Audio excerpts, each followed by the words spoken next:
The tragic sale was depicted in the final episode of Rust Valley Restorers.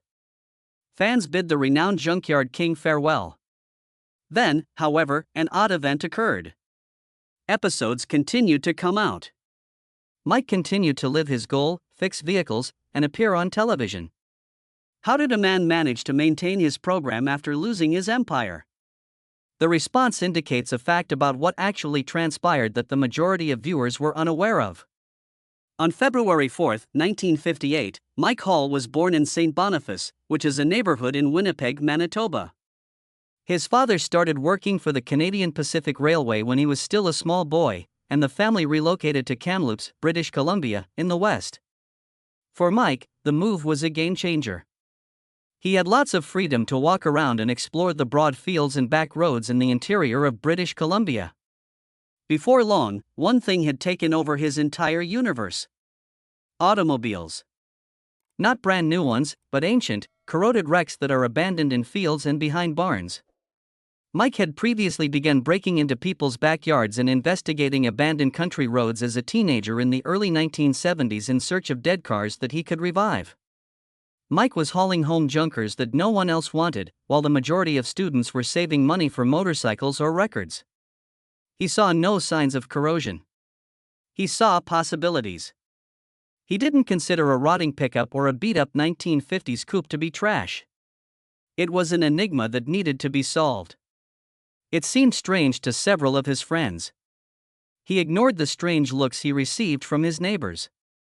He was already amassing a collection of automobiles and keeping them wherever he could. Mike knew he wanted to mend things with wheels before most youngsters were even deciding what they wanted to do with their lives. Mike had amassed dozens of vintage cars by the time he reached his 20s in the late 1970s. He was not a trade school graduate. His wall was devoid of any ornate certificates. What he possessed was practical experience. He learned everything on his own: how to resurrect an automobile, how to shape metal, and how to rebuild engines.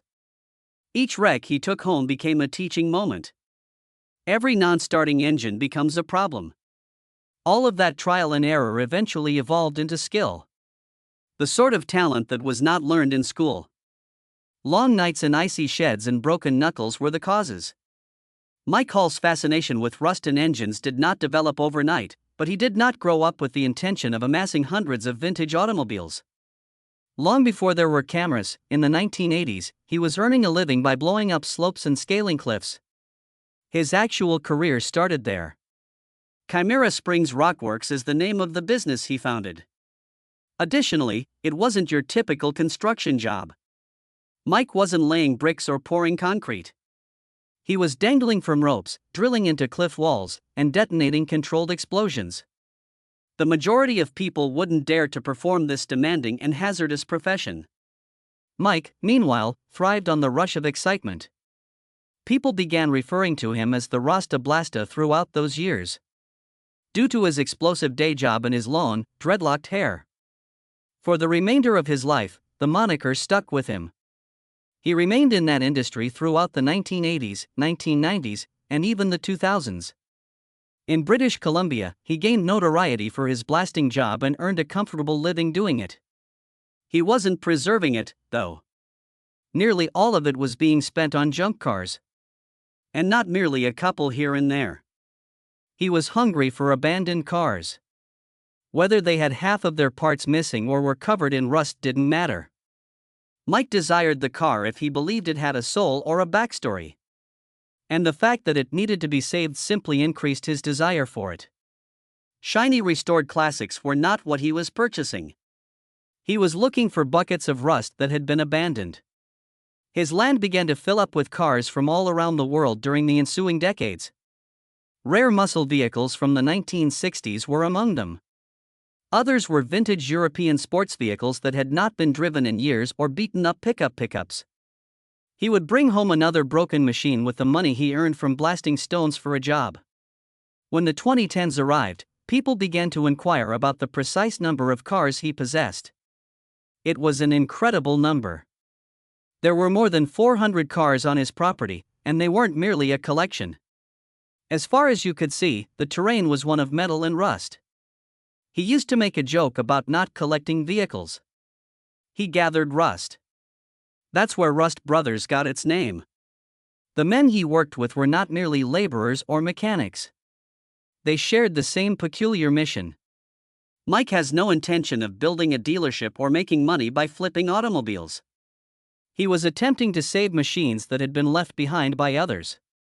It felt good to keep them out of the scrapyard, even if they were never restored.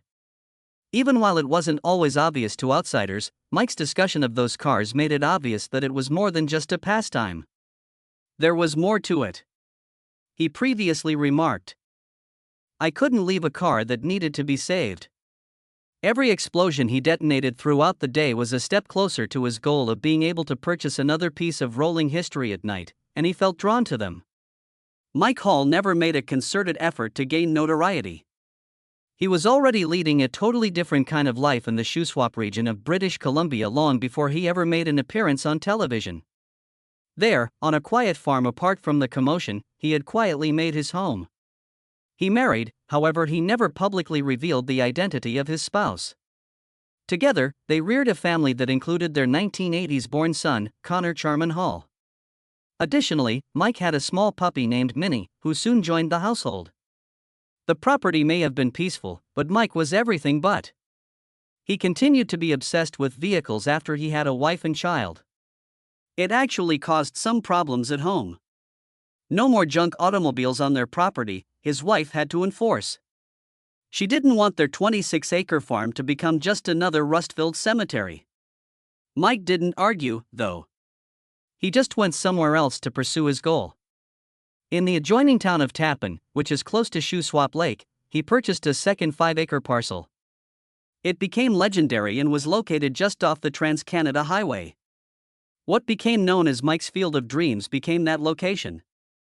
As far as you could see, there was just a sunburned plot of ground with hundreds of rotting old cars. They ranged from the 1940s to the 1970s. Others were buried in vegetation or stripped totally. However, Mike believed that there was still life in each and every one of them. He saw no signs of corrosion. He saw possibilities. Mike's life oscillated between two extremes during the 2000s. He performed his primary duty of blasting rocks as a member of a highway construction crew during the day. But he changed at night. He would go to his junkyard and work like a crazy scientist by himself, attempting to revitalize abandoned metal. If no one was looking, it didn't matter to him. He had no intention of becoming famous. He enjoyed it, so he did it. However, destiny had other ideas. Something unexpected occurred in 2016. When a large rock slide blocked a highway in the British Columbian mountains, Mike was at work. Mike Hall was called in because the cleanup crew needed assistance quickly. And a crazy thing happened when he showed up with his equipment and experience. Mike was chosen to appear in one of the Highway Through Hell documentary programs that the Discovery Channel crew was producing. The world saw him for the first time at that point. Mike approached a mountain of boulders and launched his assault, donning a hard hat and mounting cliffs as if they were nothing. He made use of his well-known Rasta Blasta explosive system to clean the road by shattering the rocks. Although it was only a brief cameo, just a few minutes on screen, it was sufficient. People stopped and took notice of him because of his wild energy, outrageous hair, and bold attitude. Mike Hall's peaceful neighborhood in Tappan, British Columbia, had transformed into something most people couldn't believe until they witnessed it firsthand by the time he was in his late 50s. Over 500 corroded autos were strewn over acres of ground. A few were buried in the ground. Weeds had half-covered others. Mike didn't notice any garbage, though. He witnessed history. He saw possibilities. He was familiar with all the cars. According to one account, he could even explain the characteristics of each of the 562 cars strewn about his land, including the brand, model, and precise year. It wasn't a guess. He recalled the meaning behind each one and where he obtained it. Some have spent over 30 years with him. Some had been sitting there for about 40 minutes. They weren't merely automobiles. His life revolved around them. However, it was getting to be too much. His once exciting dream had subtly begun to become a burden. Space was no longer the only consideration while storing more than 500 deteriorating autos. It was expensive. Time was required. Energy was required. It also attracted notice. The wrong type, sometimes. The neighbors began to wonder. Officials began to probe. Mike was no longer able to ignore the signs. He was becoming more sluggish. He acknowledged in 2020 that he was becoming older. He freely admitted that in the few years he had left, he would not be able to restore every vehicle he owned. He has seen the results of those who failed to plan ahead. Mike was getting close to the age at which his own father had died, just 60. He was haunted by the thought. He had witnessed friends and fellow collectors die or become ill, leaving their families in a state of chaos. And one question kept returning to him. If he disappeared, what would happen to his 500 cars? He spoke it out once because it was true, not to create a scene. With 400 cars in a field, what will my wife and children do? The concept wasn't merely depressing. It served as a warning that would influence all of his future choices. In 2016, Mike Hall thought he might be ready to slow down after taking a look around his Tappan, British Columbia, property. In 5 acres, he had amassed over 300 vintage wrecks after decades of collecting them, chasing rust, and building them up. It was excessive. He desired to leave. Not just a little, but completely. So he took a risky move. In one enormous package, he offered everything for sale. The mess, the rust, the vehicles, the land, and the insanity. It was listed for $1.19 million. That sounded crazy to most people. A field full of junkers, who would want that? No significant offers came from the advertisement. Everyone's perception was the same. It wasn't a gathering of cars. A scrapyard, that is. In 2017, Mike did something wholly unexpected rather than give up or cut the price. He increased the cost. He requested $1.45 million. Even he was stunned by what transpired next. The narrative went viral. A man with more than 300 vintage cars in 5 acres for sale. It kept coming up in conversation. News outlets picked it up, articles were produced, and pictures of his land filled in cars went viral all over Canada. All of a sudden, Mike was more than just a local figure. He turned into a national attraction. There may potentially be more than 500 cars, according to certain news sources. The property had become legendary. In an attempt to purchase individual cars, auto aficionados began phoning from all over the nation with fragmented offers. The bigger surprise, though, was when the TV people began to call. Tyson Hepburn, a Canadian producer who worked on Highway Through Hell, was one of those individuals. He remembered the crazy property from his previous encounter with Mike.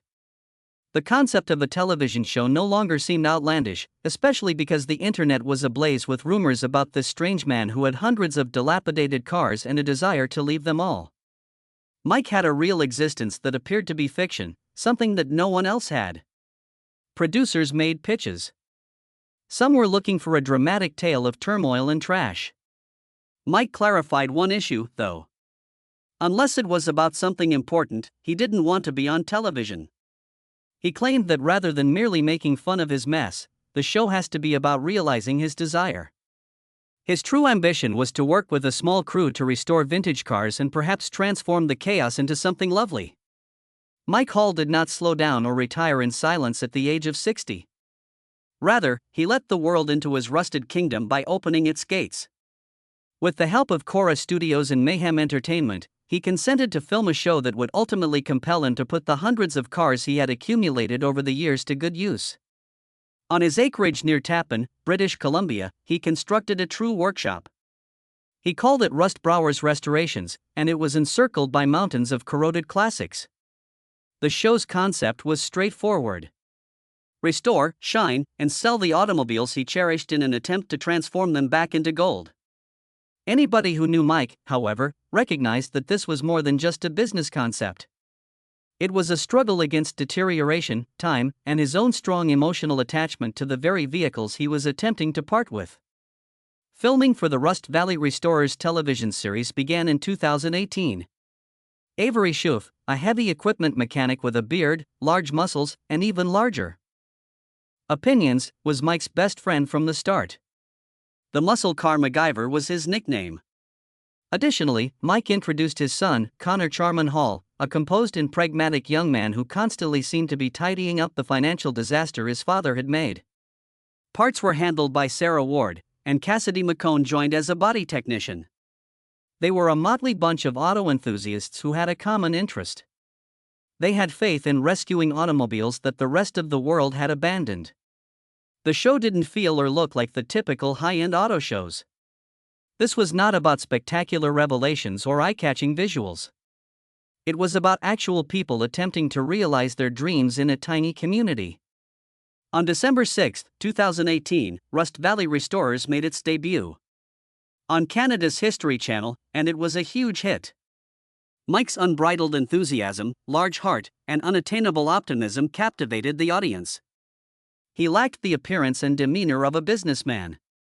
He was a 6-foot-something hippie who spent money like it grew on trees and spoke his mind. He remarked, "This shop almost killed me," in one episode before acknowledging that he had invested close to $2 million in the company. By claiming it was an investment in his metallic hallucinations, he attempted to backtrack a bit, but it was obvious he wasn't interested in the money. Mike consistently built the cars too nicely, spent too much, and then refused to sell them, despite Connor's constant reminders that they should be turning a profit. Even when he sold a car, he frequently gave the customer a discount because he liked them. He once declared that, even at the expense of financial loss, he wished to fulfill people's wishes. And that occurred frequently. The fortunate few who were able to purchase their ideal car at a discount will never forget it. It was an issue for Rust Bros' financial results. However, the numbers didn't matter to the audience. They saw heart. Netflix also noticed. They decided to stream the show internationally in 2019. Rust Valley suddenly became well known. People from all over the world came to Tappan to view the renowned junkyard and possibly even meet the Rust Brothers crew. Mike, still smiling like a child in a candy store, frequently gave tours himself. The bond between Mike and his son was one of the show's best elements. It was obvious that Connor loved his father very much. He frequently found himself acting like a grown-up. Mike went with his gut. Connor made sense. And in some way, magic was produced by their push and pull. Despite their disagreements over timetables and costs, they had a strong bond. The event covered a lot more ground than just cars. It was about a dream being passed down from one generation to the next, love, and loyalty. The energy that Avery Schuff brought was different. Avery, who was loud, humorous, and full of advice, frequently attempted to persuade Mike to handle money a bit more wisely. Avery even quit Rust Brothers at one point to open Wild Man Restorations, his own store. Fans were taken aback by that move, yet there was no animosity. Alongside Big Donnie Kleinfelder, Avery continued to participate on the show, continuing to assist Mike and even launching a spin-off named Backroad Truckers in 2021. The universe of Rust Valley continued to expand. From 2018 to 2021, fans witnessed every high and low during 4 seasons. They witnessed Mike save cars that were in danger of being extinct. They saw deadlines fall apart, budgets blow up, and dreams all but die. Mike once gave a client a quotation of $15,000 for the restoration of a 1966 Lincoln Continental, only to discover that the actual cost would be far more. However, he stayed on the job and accepted the loss rather than leaving. He had no intention of disappointing anyone. Mike Hall was that person. Things were already becoming difficult for Mike Hall behind the scenes by the time Season 3 premiered in 2020. Rust Brothers wasn't cheap to run. It was not funded by large corporations. For the most part, Mike was paying himself. Paying employees, purchasing parts, and operating the business without generating consistent profits. He even acknowledged that his buddies frequently made fun of his poor financial management skills and that he never truly had a company plan. However, that was no longer amusing. By the end of 2020, he began to feel the burden of the expenses. He had put off retirement in order to keep the shop open for the show, but he started to think about it seriously again. It was more than just money, though. Mike's health was a serious concern as he grew older. He once said, half-jokingly, that he might die tomorrow after years of scaling cliffs and inhaling paint fumes. He pondered what would happen to the autos in that scenario. Then something unexpected happened to the fans. It was discovered in early 2021 that the area where the Rust Bros yard was located was in fact zoned for farming. Mike wasn't allowed to be operating a full-scale auto restoration company on agricultural property that was part of British Columbia's reserve. The local government had ignored the problem for years. However, the Columbia Shuswap Regional District intervened and notified Mike he was not allowed to continue building a new workplace in January 2021. He needed to request a special exemption from the Agricultural Land Commission in order to continue conducting business lawfully. His application was approved by the local board, which praised the Rust Brothers store's positive economic and tourism effects. However, the commission formally rejected it in May 2023. On paper, Rust Brothers suddenly became an illegal business. Mike no longer even owned the land at that time. Mike was now only a tenant because a new owner had taken control. They rushed together to find a solution.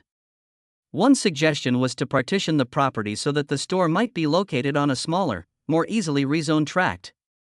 Although the stress of the entire situation had already taken its toll, local officials liked the plan and approved it in early 2025. Then there were fires. In British Columbia, the summer of 2021 was a terrible time. Additionally, Mike's collection of vintage cars was like a match ready to be struck. Everything in his collection may be destroyed if even a tiny grass fire got there. Mike was forced to make a difficult choice because of this dread, as well as the financial strain and legal pressure. He intended to sell. Mike secretly sold the Tappan property in the middle of 2021. However, the purchase did not include the automobiles. He had to move them as a result. As a result, he organized a huge auction without reserve prices. It was scheduled on October 2, 2021. In one day, more than 500 cars, many of which hadn't been driven in decades, were to be sold. It didn't seem real. In a day, 40 years of my life will be gone, Mike remarked. A few $100s was the selling price of some of the vehicles. Others went for over $10,000. Mike, however, ignored the money. All he wanted was for the cars to end up in good homes. If he ever managed to get the cars going again, he even urged customers to email him pictures. All but 50 of the cars were gone by the time the auction closed. Mike retained over 30 of his favorite vehicles, primarily muscle cars and a convertible Dodge. The remainder were dispersed throughout the US and Canada. Mike was deeply affected by that day. It was all a haze, he claimed. He felt a knot in his throat as he saw vehicles he had owned for 30 or 40 years roll away on trailers. However, there was also relief. At last, the yard was clear. The zoning issue had subsided. His family, particularly his son Connor, was subtly relieved that the enormous overhead had disappeared. At the time of the auction, Mike was 65. It seemed like the appropriate thing to do, he remarked. The entire event was shown as the Season 4 finale of Rust Valley Restorers in the spring of 2022 following the auction. Supporters thought it was the end. Mike's dream had been sold. The show appeared to be completed. However, something unexpected occurred behind the scenes. Mike was immediately drawn back in rather than leaving. He began receiving more car offers after the sale. After cleaning the field, he laughed, his collection began to grow once more. Without his conscious effort. By 2023, he had over 200 vehicles once more. One call would come in about an old Buick, another about a Pontiac, and then all of a sudden the cars were back, he claimed. Season 4 may have seemed like a farewell, but History Channel and Chorus Studios weren't finished yet. In interviews, Mike alluded to the fact that they had shot additional episodes. They had 8 episodes in the can, he said. Starring his son, Avery, and himself.